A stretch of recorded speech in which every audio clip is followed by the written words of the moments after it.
So yeah, basically, what I was saying is when I was pregnant last year, I had very, very enlarged multiple fibroids, as a matter of fact, and one of the main things that I noticed too while I was pregnant, because it was literally a struggle for my baby to grow in my belly with the fibroids. They were fighting for space. Can you imagine multiple fibroids that big and a child trying to grow in my uterus at the same time? Like, it was very painful just because there was barely any room. I don't know how he made it to full term. He actually made it past full term. As a matter of fact, I know how he got past full term. It's because as I was going through my pregnancy, every time I ate meat or dairy, I don't really drink milk. I haven't drank milk for a long time because I'm lactose intolerant, but my intolerance is very mild, where I could eat other forms of dairy like cheese and stuff, and that wouldn't bother me, but if I drank milk it would. But anyway, back to the point. Anytime I ate any kind of animal-based foods, I would swell up. So I could feel the battle. I could feel, like, the fibroids, because I have one. They're smaller, much smaller now, but then you could still, if you could feel my belly, you could feel them bulging out. And I would swell up and it'll just bulge out from inflammation that my body's creating because of all the acidity and all the excess fats that's in my body. And then I realized through research that any kind of tumor, whether it's cancerous or not, is fed by all of the excess junk in your food, all the excess sugars, fats especially, not just sugars, especially fats, is what I found, because I still eat my sugars, but not refined sugars. I eat my sugars and my fruits and vegetables and stuff like that, but I don't swell up. With the meats, I would swell up instantaneously, end up in the hospital, and my doctor will be telling me that I need to eat more protein, I need to eat more meat and whatever, because I would refuse the food that they give me in the hospital. I'll be in there for like a week at a time, every single time. It was almost on a weekly basis at that point, and they'll be like, oh, you need to eat your meat, you need it. And I was like, no, I can't. I actually can't, because as I'm eating it, as my body is digesting it, I am swelling up because my body's trying to tell me, no, we don't need all of this stuff. This is what's causing the inflammation in your body. And that's what was helping to make them grow. And also, never mind that, our meats also have a lot of excess hormones in them, right? And a lot of other toxins like antibiotics and all sorts of stuff that's in those meats, and it doesn't help a thing. As soon as I started reducing, and I'm telling you, my reduction of meat at that point was not because, like when I speak to some people right now that are like, I can't go vegan because I love my meat too much. That's when you still have the luxury to eat it and you're not at the point I was yet. Physically, my body could not take it anymore. I had to stop out of necessity because just eating it made me swell up like a balloon. And the pain afterwards, it was unbearable.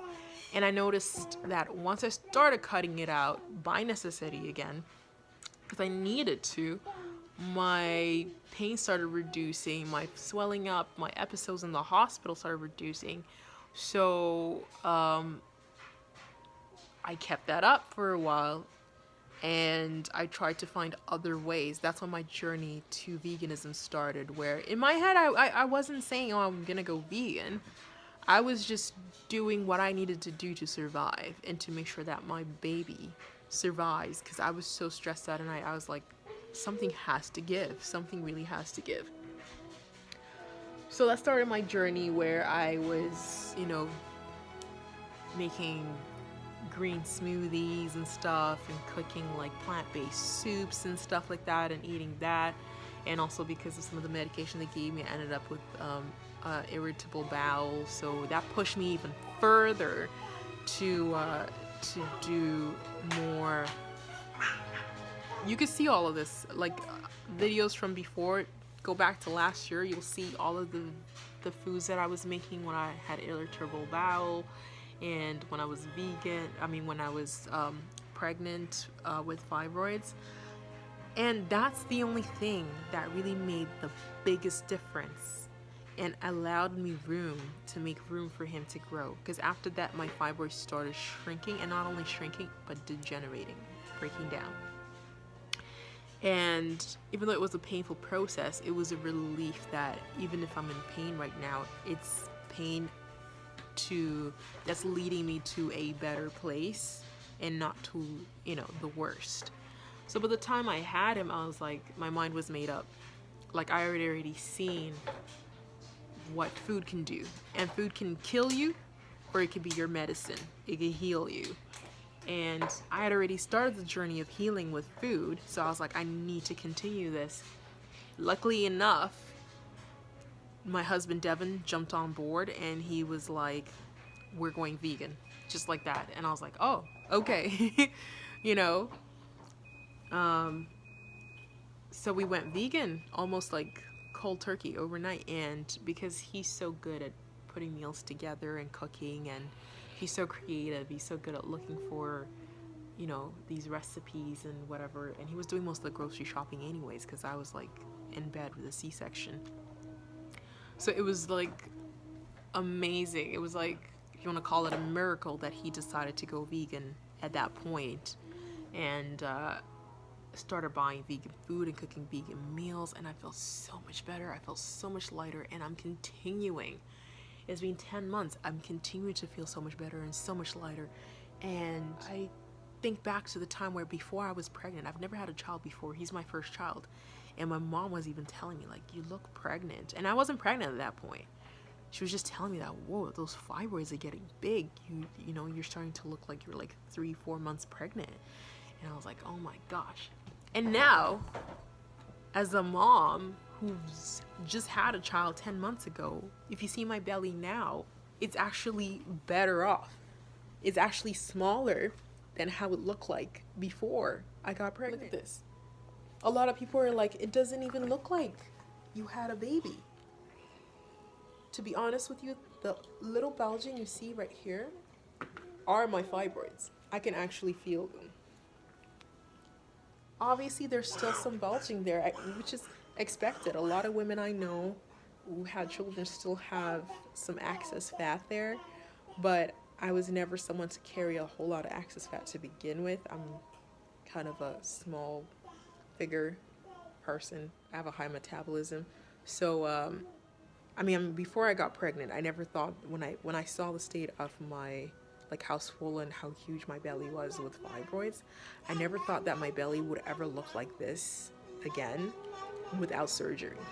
To be honest with you, I thought for sure I'm going to need surgery. But the fact of the matter is, I haven't gotten any surgery. I don't even need surgery anymore. Because after I had a baby, I went to talk to my doctor about potentially getting surgery for these or whatever. But now, because they're shrunk so much, and they're still shrinking and on the verge of disappearing, I don't need the surgery anymore. It's best we just wait and let them, let time and what I'm doing take its course and let them disappear on their own. So this is why I wanted to share this with you guys, because there's so many positive health benefits to going vegan and going specifically on a whole food plant-based diet, because you can say you're vegan and you're eating potato chips and Pepsi, for instance. There's no meats or animal products in that, but at the same time, it's not whole food. You're eating a lot of processed food. So a whole food-based diet is key to sustaining good health, and I'm proof and evidence of that. And any of the myths or concerns that being vegan is not healthy, it's not sustainable in the long run, well, I've been going at it for almost a year now. I'm still here. No deficiencies like I showed you. The last time I got my blood work, my doctor said my blood work was impeccable, because there's nothing missing. If anything, I have a whole lot of nutrients. Because the thing is with a whole food diet, especially plant-based, is it's going to be very nutrient dense. So you're not going to be filling yourself up with a lot of like calorie dense but nutrient low foods like chips and stuff like that, right? What's this one doing? Say hi. And I'm telling you, the best part about this is I don't think I would have my baby as healthy as he is if I didn't do something. Right. And a lot of people say, oh yeah, you know what, you were in an extreme kind of situation where you were sick or whatever, so you needed an extreme solution.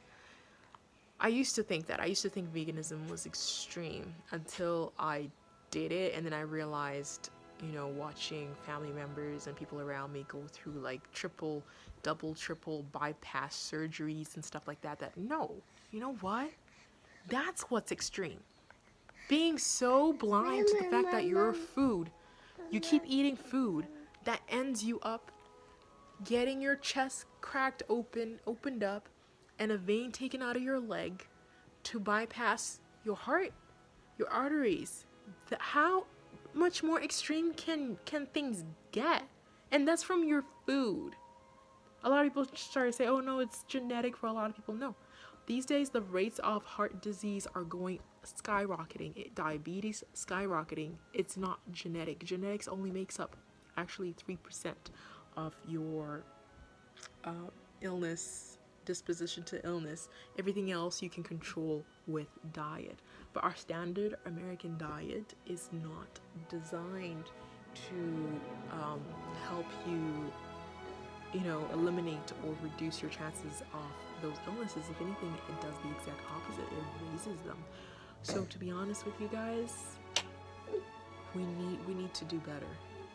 You know, as human beings, we really need to do better. We need to, unfortunately, we live in a world where, you know, our politics, our food is controlled by industries, money-making industries, and even our information is controlled by industries.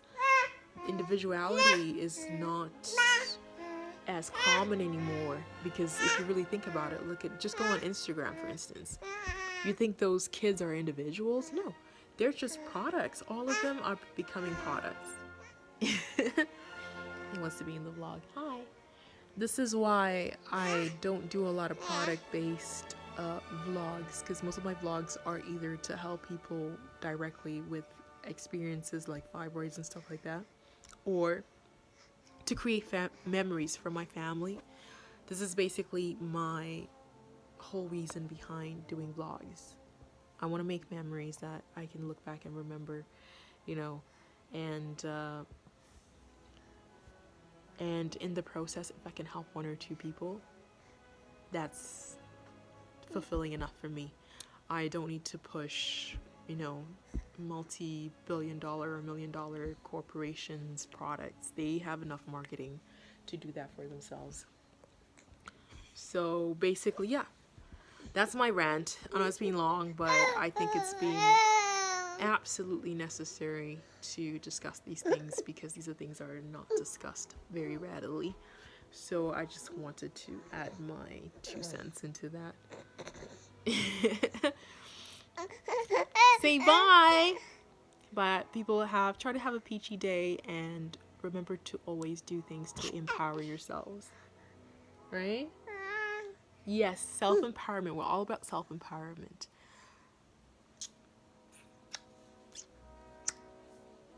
Say bye-bye. Ciao. If you like this video, by the way, please like it, share, and subscribe. And stay tuned. Yeah. Bye. Bye. Bye. That's awesome. That's the first time he's trying to say bye. Yay. Caught that on video. Yay. Bye, people.